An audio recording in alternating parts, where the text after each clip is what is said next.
आज की इस चर्चा में हम एक बेहद अजीब और खौफनाक ऐतिहासिक मेडिकल मिस्ट्री पर बात करने वाले हैं। आज का हमारा विषय पुराने समय के उन दस्तावेजों पर आधारित है जो उस दौर के वैद्यों के डर और उनकी गजब की कल्पनाओं को सामने लाते हैं। जरा सोचिए, जब आज जैसी साइंस नहीं थी, तब लोग शरीर के अंदर की बीमारियों को कैसे देखते थे। आज हम जिस मेडिकल टेक्स्ट पर बात कर रहे हैं, उसका नाम है the parasitic spirit of the spleen.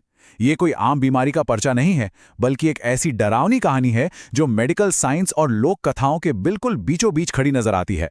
ठीक है, चलिए इसकी गहराई में चलते हैं।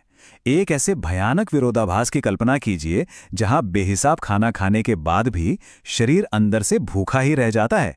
मतलब भूख इतनी ज्यादा कि खाना खत्म होने का नाम ही ना ले, लेकिन उस खाने से शरीर को एक रत्ती भर भी ताकत ना मिले। ये सच में डरा देने वाली स्थिति है। ऐसा क्यों होता है कि जो खाना इंसान को जिंदा रखने के लिए बना है, वो ही अचानक बेअसर लगने लगे? यही वो खौफनाक सवाल था जिसने सदियों पहले लोगों की नींदें उड़ा रखी थीं। भाग 1, कुपोषण का रहस्य। आइए इस अजीबोगरीब स्थिति की क्लिनिकल केस स्टडी की तरफ बढ़ते हैं। अब इस दर्दनाक सच्चाई पर गौर करते हैं। पुराने जमाने में जब हमारे पास कोई ब्लड टेस्ट या मशीनें नहीं होती थीं, तब अगर कोई इंसान बाहर से ठीक दिखे लेकिन अंदर से खोखला होता जाए, तो उसे किसी गहरे रहस्य की तरह देखा जाता था। दस्तावेज बताते हैं कि जो इंसान इस बीमारी का शिकार होता था, वो लगातार खाना खाता रहता था। लॉजिक के हिसाब से तो उसे पोषण मिलना चाहिए, है ना? लेकिन असल में वजन बढ़ाना या शरीर को कोई भी ताकत मिलना लगभग नामुमकिन हो जाता था। खुद को जिंदा रखने की सारी कोशिशें एकदम बेकार साबित होती थी। इंसान सिर्फ खाता रहता है और उसका शरीर बस कमजोर और कमजोर होता चला जाता है। 0, 0, बस यही एक इकलौता नंबर है जो बताता है कि इस डरावनी बीमारी में शरीर को असल में कितना पोषण मिल रहा है। खाने में इतनी सारी मेहनत, पाचन तंत्र की पूरी ताकत लगने के बावजूद नतीजा क्या? बिल्कुल शून्य। ऐसा लगता था जैसे सारा का सारा खाना हवा में कहीं गायब हो गया हो, जिसका शरीर को कोई फायदा ही नहीं मिल रहा। भाग 2, दुष्ट कीड़े से मिलें। अब बारी है उस असली मुजरिम को सामने लाने की। अब यहाँ जो बात सबसे दिलचस्प है वो ये है कि आखिर वो कौन सी चीज थी जो इतनी बेरहमी से सारा पोषण चुरा रही थी। पुराने दस्तावेजों में सिर्फ लक्षणों की बात नहीं की गई, बल्कि एक बहुत ही भयानक और डरावनी जीव की पहचान की गई है। जापानी भाषा में इसे अकुचू कहा गया है, जिसका अगर सीधा सीधा अनुवाद करें तो मतलब निकलता है दुष्ट कीड़ा या ईविल बग। ये नाम ही अपने आप में काफी खौफनाक है। ये कोई आम बैक्टीरिया या वायरस नहीं था जिससे कोई बोरिंग सा साइंटिफिक नाम दे दिया गया हो। इस नाम से ही इसकी क्रूरता और इसके खतरनाक इरादों का साफ पता चलता है। ये परजीवी संबंध एकदम साफ है और सच कहें तो रोंगटे खड़े कर देने वाला है। एक तरफ बेचारा पीड़ित इंसान है जो अपनी जान बचाने के लिए पागलों की तरह खाए जा रहा है, और दूसरी तरफ ये अकुचू है जो मजे से बैठा सारा का सारा पोषण चुरा रहा है। ये शरीर के अंदर ही अंदर चल रही एक डरावनी चोरी है। इंसान जो भी मेहनत कर रहा है, उसका पूरा का पूरा फायदा ये दुष्ट कीड़ा अकेले उठा रहा है, और बेचारे पीड़ित के हिस्से में कुछ नहीं आता। लेकिन यहाँ एक बड़ा ही मजेदार और हैरान करने वाला फैक्ट भी है। इतना भयानक, डरावना और दुष्ट जीव होने के बावजूद क्या किसी को अंदाजा है कि इसकी फेवरेट डिश क्या है? चावल। जी हाँ, राइस। एक ऐसी आम सी चीज जो हर रसोई में आसानी से मिल जाती है, वही इस खौफनाक कीड़े का सबसे पसंदीदा खाना है।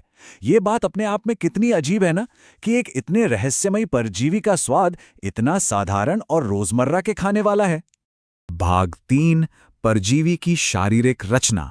चलिए देखते हैं कि ये मॉन्स्टर असल में दिखता कैसा था। दस्तावेजों में इसकी जो तस्वीर उकेरी गई है, वो बिल्कुल किसी हॉरर किताब के मॉन्स्टर जैसी लगती है। इन शब्दों पर जरा ध्यान दें। इसका शरीर काफी लचीला और कई हिस्सों में बटा हुआ बताया गया है, और इसकी पूंछ एकदम चौड़ी है। इसी लचीलेपन की वजह से ये शरीर के अंदर बड़ी आसानी और तेजी से कहीं भी घूम सकता है। और इतना ही नहीं, इसके पास 6 बेहद नुकीले पंजे और एक घुमावदार चोंच भी है। ये पूरा का पूरा हुलिया दिमाग में एक खौफनाक राक्षस की छवि बना देता है। आज हमें ये किसी फिल्म का कैरेक्टर लग सकता है, लेकिन उस समय इसे एक असली जानलेवा बीमारी का कारण माना जाता था। अब सवाल ये है कि ये अजीबोगरीब कीड़ा अपने इन नुकीले पंजों का इस्तेमाल करता कहाँ है? इसका पक्का ठिकाना बताया गया है हमारी तिल्ली यानी स्प्लीन।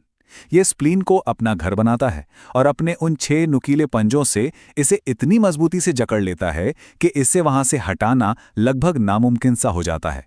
एकदम किसी जिद्दी परजीवी की तरह इसकी पकड़ इस अंदरूनी अंग पर बिल्कुल पक्की हो जाती है। और ये बात बहुत ही शानदार तरीके से दर्शाती है कि ये पूरी की पूरी चोरी आखिर काम कैसे करती है। पहला कदम, ये कीड़ा स्प्लीन से मजबूती से चिपक कर अपना घर बसा लेता है। दूसरा कदम, फिर ये अपनी उस खौफनाक मुड़ी ही चोंच का इस्तेमाल करता है और जो भी खाना इंसान खाता है उसे पेट में ही रास्ते में से चुरा लेता है। ये सीधे तौर पर इंसान के पोषण पर डाका डालने का एक बेहद शातिर और कुशल सिस्टम है। किसी को कानों कान खबर भी नहीं होती और शरीर के अंदर ये पूरी व्यवस्थित चोरी धड़ल्ले से चल रही होती है। भाग 4, वनस्पति उपचार। अब इस मॉन्स्टर प्रोफाइल से बाहर निकलकर इसके इलाज की बात करते हैं। इतनी सारी खौफनाक बातों के बाद अब फाइनली थोड़ी राहत की सांस ली जा सकती है। इस अजीब मॉन्स्टर की कहानी सिर्फ तबाही और बर्बादी पर खत्म नहीं होती। The parasitic spirit of the spleen जैसे ऐतिहासिक दस्तावेज सिर्फ डरावनी कहानियों की किताबें नहीं थे, ये उस दौर के वैद्यों का बीमारियों को पहचानने और उनका इलाज ढूंढने का एक बेहद अनोखा तरीका था। इन किताबों का असली मकसद लोगों को डराना नहीं था, बल्कि इलाज देना था, फिर चाहे उस बीमारी की वजह कितनी भी अजीबोगरीब क्यों न मानी जाती हो। तो सबसे अहम बात यह है कि इस भयानक और जिद्दी अकूचू का इलाज, हैरानी की बात है कि बहुत ही साधारण था। इसे मोक्को नाम की एक दवा से बड़ी आसानी से खत्म किया जा सकता था। यह मोक्को एक चीनी दवा है जो थिसल नाम के एक कांटेदार पौधे की प्रजाति से बनती है। अब जरा इस कॉन्ट्रास्ट को देखिए। एक खूंखार परजीवी जिसके 6 नुकीले पंजे और मुड़ी हुई चोंच है, उसका खात्मा एक आम से कांटेदार पौधे से बनी दवा कर देती है। ये सच में कमाल की बात है कि पुराने जमाने में वनस्पति विज्ञान और प्राकृतिक औषधियां कितनी असरदार हुआ करती थीं। अंत में ये पूरी कहानी एक बहुत ही दिलचस्प सवाल छोड़ जाती है। जब इंसान के पाचन तंत्र जैसी जटिल प्रक्रियाओं को समझना मुश्किल था, तब पुराने समय के लोगों ने और किन-किन अदृश्य ताकतों, आत्माओं या ऐसी ही डरावनी परजीवियों को बीमारियों का जिम्मेदार ठहराया होगा? मेडिकल हिस्ट्री ऐसी ही अजीबोगरीब लेकिन शानदार कहानियों से भरी पड़ी है। ये इस बात का बेहतरीन सबूत है कि सदियों से इंसान बीमारियों को समझने के लिए अपनी गजब की कल्पना और प्राकृतिक औषधियों दोनों का भरपूर इस्तेमाल करता आया है। तो इस रहस्यमयी दुनिया के बारे में और जानने की उत्सुकता हमेशा बनी रहनी चाहिए।